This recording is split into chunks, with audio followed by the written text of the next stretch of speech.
आइए नेक्स्ट देखते हैं सृष्टि विज्ञान।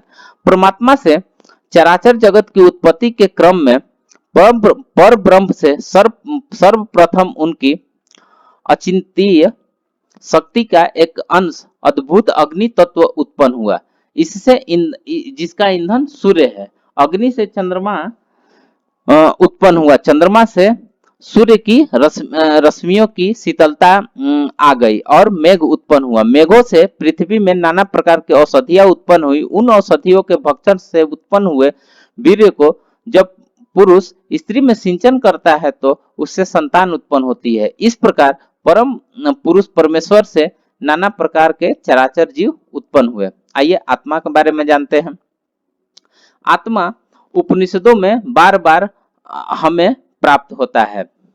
आत्मा ही श्रवण मनन निषिध्यासन करने योग्य है। उस आत्मा के दर्शन से श्रवण मनन निधिध्यासन से उसके विज्ञान से सारे विश्व के रहस्य को पाया जा सकता है। यह आत्मा हमारे जीवन का सार है।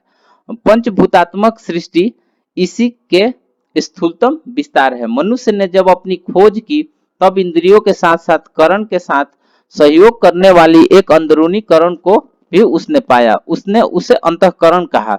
इस अंतःकरण को समझने की कोशिश करते हुए चित्तवृत्ति, मन, बुद्धि, अहंकार आदि उत्तरोत्तर और सूक्ष्म तत्वों को उससे पहचान लिया और बाद में इन सब से परे है वह जो अंदर है उसे हम अंतरतर कहा जाता है। वही आत्मा है, ब्रह्म। आइए ब्रह्म के बारे में जानते हैं। जिस तरह अंदरूनी उपासना में अहंकार के बाद आत्मा की प्राप्ति हुई, उसी तरह ब्रह्म उपासना में आकाश के बाद अक्षर ब्रह्म की उत्पत्ति हुई, जो बड़ा है, बृहत है, बृहत्तर है, बृहत्तम है। वही ब्रह्म है। ब्रह्म से बढ़कर कुछ नहीं है। वरुण के पुत्र भृगु ने उनसे एक बार पूछा था कि भगवान ब्रह्म क्या है, कृपया इस संदर्भ में मुझे ज्ञान दे। वरुण ने उनसे कहा था कि जिनसे सभी प्राणी उत्पन्न होते हैं, पालित होते हैं और अंत में जिनमें विलीन हो जाते हैं, वही ब्रह्म है। उपनिषदों के अनुसार ब्रह्म ही परम सत्य है। आत्मा का वह अद्वैत रूप है, सत्य, ज्ञान और अनंत रूप है। माधवाचार्य के अनुसार गुणों की पूर्णता जिसमें हो वही ब्रह्म है। उपनिषदों के अनुसार ब्रह्म सत्य, चित्त और आनंद स्वरूप सच्चिदानंद है। वही सबकी आत्मा है और उसी में इसे नाम रूपात्मक जगत की सृष्टि होती है। ब्रह्म सब में व्याप्त होने के कारण सर्वभूमा कहलाता है। ब्रह्म ही विश्व का अव्ययकृत रूप है। वही सभी वस्तुओं का परम कारण है। संसार की सभी वस्तुओं का और शक्तियों का आधार है। इसी ब्रह्म ने सृष्टि की उत्पत्ति के समय समस्त सृष्ट पदार्थों में प्रवेश किया। फिर उसने सत, असत, निरुक्त, अनिरुक्त, ज्ञान, विज्ञान, ऋतु, अनृत दोनों रूप धारण किया। संपूर्ण प्रकृति ब्रह्म की सृष्टि है, ब्रह्मजन्य है, ब्रह्म प्रेरित है। ब्रह्म ही इस सृष्टि का सूत्रधार है। आइए देखते हैं ब्रह्म के दो स्वरूप। उपनिषदों में ब्रह्म के दो स्वरूपों का वर्णन मिलता है। पहला सविशेष अर्थात सगुण रूप एवं दूसरा निर्विशेष अर्थात निर्गुण रूप। निर्गुण को पर ब्रह्म कहा गया है। यह पर ब्रह्म सच्चिदानंद स्वरूप और निरुपाधि होने के कारण अनिवर्चनीय है। उसे ही तैत्तिरीयोपनिषद में सत्य, ज्ञान रूप और अनंत कहा गया है। यह ब्रह्म रसरूप है। इसे ही प्राप्त कर आत्मा आनंदमयी हो जाती है। सभी शेष भाव ठीक इसके विपरीत होता है। इसमें गुण, चिन्ह, लक्षण तथा विशेषणों की सत्ता विद्यमान रहती है, जिसके द्वारा उसका उक्त स्वरूप हृदय बगम किया जा सकता है। इन दोनों भावों को प्रदर्शित करने के लिए उपनिषदों ने दो प्रकार की बातों को प्रयुक्त किया है। एक निर्विशेष लिव और दूसरा सविशेष लिव। सविशेष लिव्य श्रुतीय सर्वकर्मा, सर्वकाम, सर्वगंध, सर्वरस इत्यादि एवं निर्विशेष लिव श्रुतियां स्थूलम, अनूढ़, अजस्वम, अदीर्घम, अर्गिदम तथा इत्यादि। इन वाक्यों की एक विशेषता द्रवष्ट है। सगुण ब्रह्म के लिए जहां पुल्लिंग शब्दों का प्रयोग किया जाता है, वही निर्गुण ब्रह्म के लिए नपुंसक लिंग का प्रयोग किया जाता है। यही कारण है कि पर ब्रह्म के लिए सर्वनाम स की जगह ततः शब्द का सर्वत्र प्रयोग किया जाता है। ध्यान रखना चाहिए कि इस अंतर के बाद भी प्रतिपाद्य पदार्थ में किसी प्रकार का भेद प्रतीत नहीं होता है, क्योंकि सोपाधि, निरुपाधि, सगुण तथा निर्गुण आदि शब्द एक ही तत्व का बोध कराने का संकेत मात्र है। अब आते हैं सगुण ब्रह्म। ब्रह्म के इस अवस्था को अपर ब्रह्म कहा जाता है। इसे प्रमाणों द्वारा कहा जा सकता है एवं वर्णन किया जा सकता है। इसके दो लक्षण है, तटस्थ लक्षण, दूसरा स्वरूप लक्षण। आइए देखते हैं।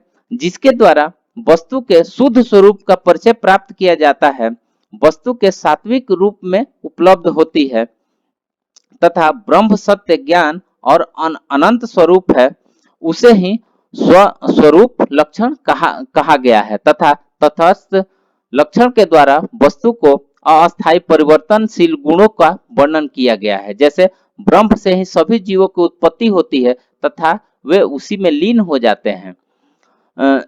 छंदोग्योपनिषद में सगुण ब्रह्म का विवेचन तजलान शब्द के द्वारा किया गया है। इस शब्द का विवेचन इस प्रकार किया गया है कि तज प्लस ततज अर्थात ब्रह्म में लीन हो जाएगी।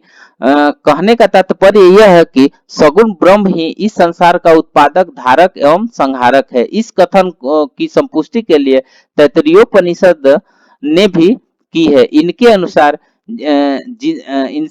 अनुसार जिसमें सभी प्राणी उत्पन्न होते हैं, जीवित रहते हैं और उसी में लीन हो जाते हैं, यही सगुण ब्रह्म है। इस तरह सगुण ब्रह्म ही इस संसार का कारण है, सबका स्वामी है, वही सर्वज्ञ एवं सर्वव्यापक है, वही इस नाम का रूपात्मक जगत की अधिष्ठाता है, वही संसार के नित्य एवं उपादान कारक है, वही सगुण ब्रह्म इस जगत की नियंता है। आइए निर्गुण देखते हैं। निर्गुण ब्रह्म पर ब्रह्म है, सच्चिदानंद स्वरूप के अनिर्वचनीय है। निर्गुण ब्रह्म को न तो किसी विशेषण से विशेषित किया जाता है, न ही किसी चिन्ह से चिन्हित किया जाता है। जो अनंत है, अनिर्वचनीय है, अर्थात जिनका निर्वचन हम नहीं कर सकते, क्योंकि वह हमारे इंद्रियों का विषय नहीं है। इंद्रियों का विषय होते ही ब्रह्म सीमित हो जाता है। सीमित ब्रह्म को इस जगत का परम अधिष्ठान नहीं हो सकता है, अतः ब्रह्म को निर्गुण कहा गया है। अर्थात जिसका निर्वचन हम गुणों के द्वारा नहीं कर सकते हैं, उसे हम निर्गुण कहते हैं। निर्गुण पर ब्रह्म गुणों के अवस्था से परे होता है, इसलिए लौकिक विशेषणों का प्रयोग इसके लिए नहीं हो सकता। यही कारण है कि निर्गुण ब्रह्म की विवेचना नेति रूप में हुआ है। नेक्स्ट देखते हैं सगुण और निर्गुण ब्रह्म की एकरूपता।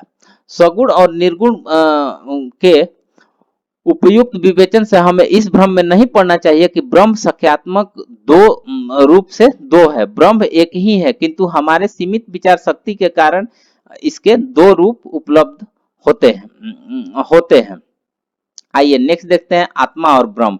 ये दो शब्द एक ही सत्ता के दो पक्ष है। मुंडकोपनिषद में इस संदर्भ में कहा गया है कि ब्रह्म और आत्मा दोनों ही मित्र भाव से शरीर रूपी वृक्ष पर निवास करते हैं। उनमें एक जीवात्मा कर्म फलों को भोग करता है तथा दूसरा परमात्मा उसे साक्षी भाव से